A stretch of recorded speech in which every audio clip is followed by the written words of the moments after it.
Hey YouTube, it is Auntie Mickey with some breaking news. I'm sure it ain't broken everywhere, but it broke with me. I couldn't believe this mess. A woman has come out, because I thought I was done with Diddy for the day. But then I heard this. A woman is now suing Diddy for R-wording her. See, YouTube, I'm getting the hang of it. R-worded her with a TV remote because she told him that she believed he had something to do with Tupac's deletion. And as revenge to her, Diddy smashed her with a TV remote in the cooter. I can't believe this fool. There is a certain place in hell for this dude right here. Now, this young lady's name is Ashley Parham, Parham, and she alleges in a lawsuit against Diddy that he did this to her with a TV remote in retaliation for a FaceTime call whereby she felt that he had something to do with Tupac's deletion. This was done in a gangbang type situation, which also lets me know that there was some other sick individuals with him. Jesus. So apparently, according to TMZ, Parham met with a friend of Diddy's at a bar. This is back in like February 2018. And he called Diddy on FaceTime. And I guess she wasn't impressed with Diddy being his friend or whatever, because she basically told him on FaceTime that she feels he had something to do with Tupac's deletion.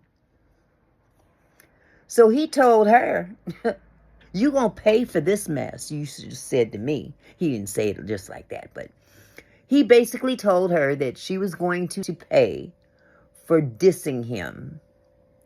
And no more than a month later, her friend set her up to be R-worded by Diddy. What a friend.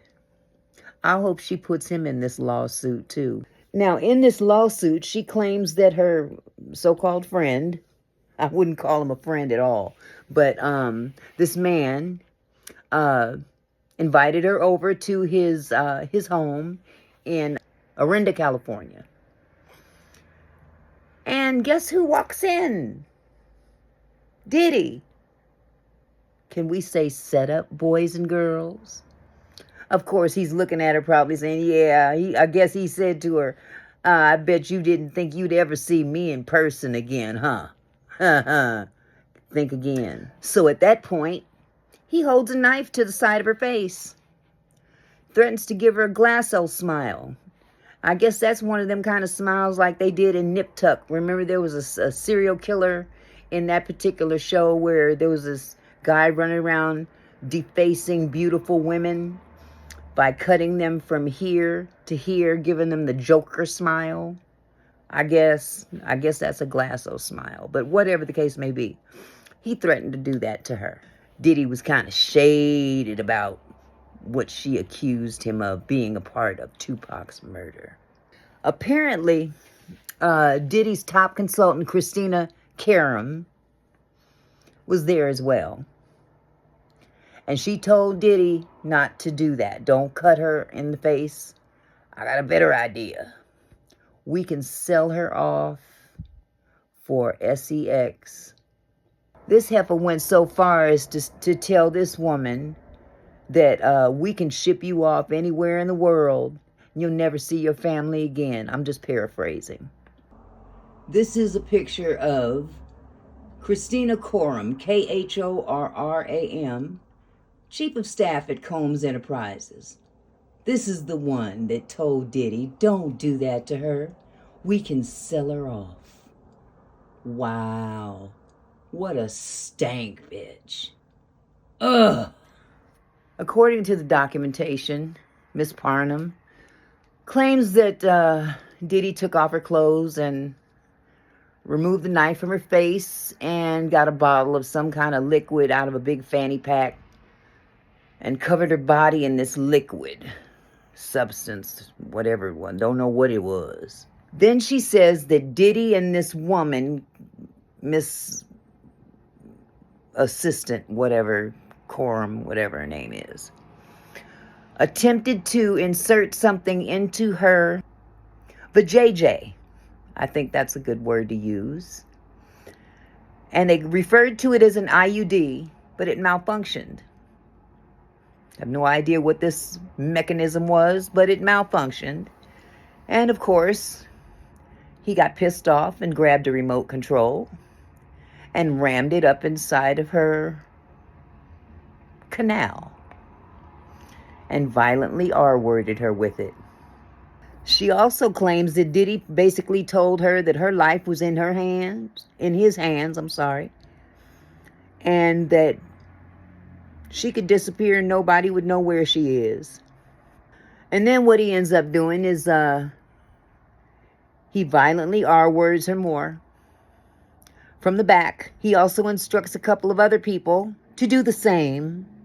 I knew this was, when they said gang, yeah, there's more than one person involved beside this assistant or whatever she is. Oh my God. But he instructed two other people to do it as well. And they did so, front and back. But God has a special place in hell for Diddy and anybody that assisted him, including little Snow White, his little assistant, with the bright idea to sell her off for SEX, potential SEX clients. Now, after they did all this damage to this young lady, they left her laying wherever she was laying, and they just casually go in the backyard and smokes tobacco and kind of hangs out and does a little parlay amongst themselves. And when she finally comes to, and regains her bodily functions, she grabs a large shirt and gets a hold of a large, sharp, metallic weapon of some kind and attempts to leave. However, she's got to get past Diddy to get out of there.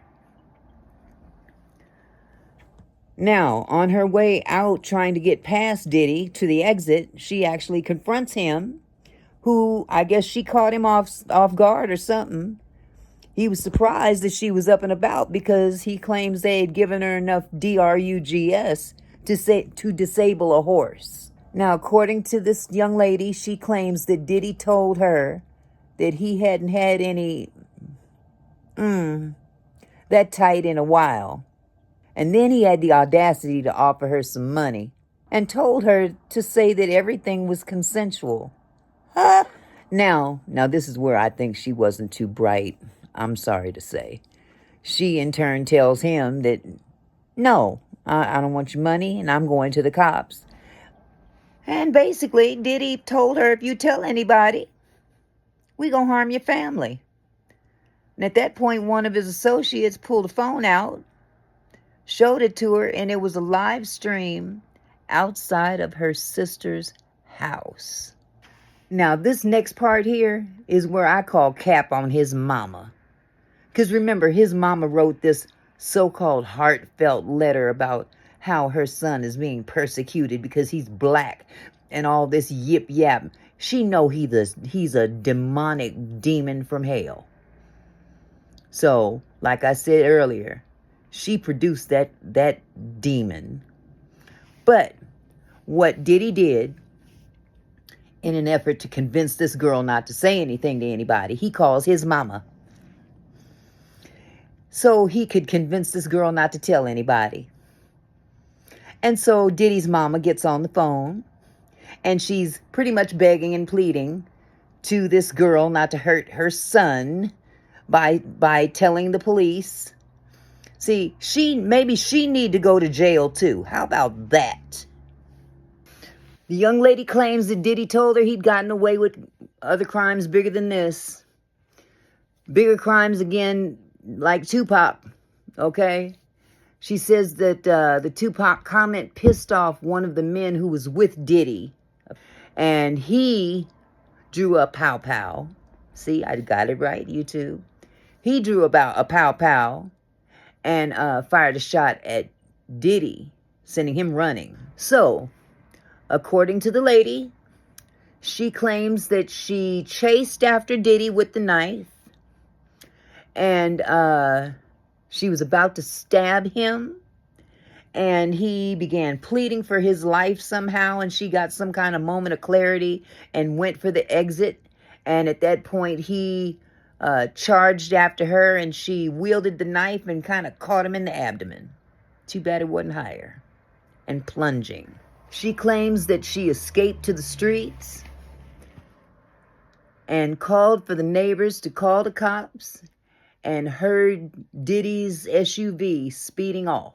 Now, she claims that the sheriff of the Contra Costa Sheriff's Department responded, and she told him that she was violently GB'd, but she doesn't think that he really took her seriously. In other words, they didn't investigate her claims. Now, she also reported this R word to the Walnut Creek Police Department and the Orinda Police Department, and has been advised that neither one of them have filed any kind of a police report. So this young lady's lawsuit is not going to be filed with the Busby agency, where the 120 people are suing Diddy individually. Her attorneys are Ariel Mitchell and Sean Perez. So, apparently they have reached out to the Diddy camp and have received no response whatsoever. Here's what's interesting. Didn't she say she cut him? Wouldn't there be a scar? Explain that one, Diddy. It will be interesting to check his abdomen to see if there's any scars available and if it's healed. Apparently she claimed that he FaceTimed her after the fact. And I'm sure that they can trace any kind of calls that were placed to her. I can't imagine a young lady would make these accusations and not be able to back them up with something. And if she caught him in the abdomen, and he's in jail too, they can check him out. See if there's been any tissue that's been cut or something to that effect. Because I don't expect for hospitals to have any information about him coming to the hospital to get stitched up. He doesn't necessarily have to go to a hospital to be treated. I mean, think about all those people that were at his freak-offs that he would call in and have people administered medical aid for their injuries or their life-saving fluids to be replenished. Either way it goes. The sky is falling, Diddy. The sky is falling. And you can't run from the sky. Bye-bye.